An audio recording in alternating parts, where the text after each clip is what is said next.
ஒரு சகோதரி கேட்டிருந்தீங்க, எனக்கு குலதெய்வம் தெரியாது. ஆனா குலதெய்வ விளக்கு எப்படி ஏத்துறது? தினந்தோறும் எப்படி குலதெய்வ வழிபாடு செய்றதுன்னு கேட்டிருந்தீங்க. உங்களுக்காக தான் இந்த பதிவு. பார்த்தீங்கன்னா, நான் வச்சிருக்க குலதெய்வ பானை. இந்த பானைக்குள்ள நெல்மணி போட்டு வச்சிருக்கேன். ரூ. 11 மஞ்சள் துணியில முடிஞ்சு வச்சிருக்கேன் குலதெய்வத்த நெனச்சு.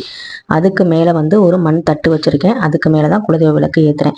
இந்த குலதெய்வ பானை கண்டிப்பா வைக்கணும்னு கேட்டா, அப்படிலாம் கிடையாது. நான் குலதெய்வத்துக்காக ஆசையா வச்சது. இந்த குலதெய்வ பானை இல்லாம வெறும் நீங்க மண் அகல் விளக்க மட்டும் ஒரு சின்ன முக்காலி மாரி சின்னதா மரத்துல ஆன முக்காலில, இல்ல ஒரு தட்டுல நீங்க இந்த அகல் விளக்க ஏத்தி, குலதெய்வத்த நெனச்சு தினந்தோறும் நீங்க ஏத்துனாலே போதுமானது.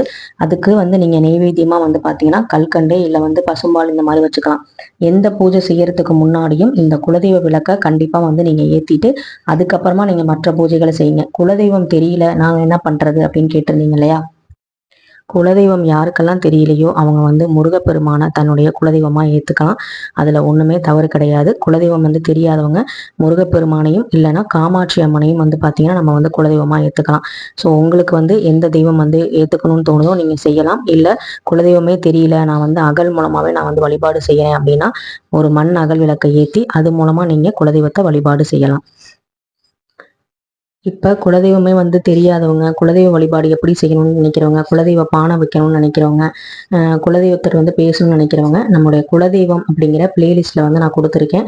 அது எல்லாமே பார்த்தீங்கன்னா குலதெய்வத்தை பத்தி தான் இருக்கும். உங்களுக்கு விரிவான விளக்கம் வேணும் அப்படின்னா குலதெய்வம்ங்கிற பிளேலிஸ்ட்ல போய் பாருங்க. அதுல தெளிவான வீடியோக்கள் கொடுத்துருக்கேன். நன்றி.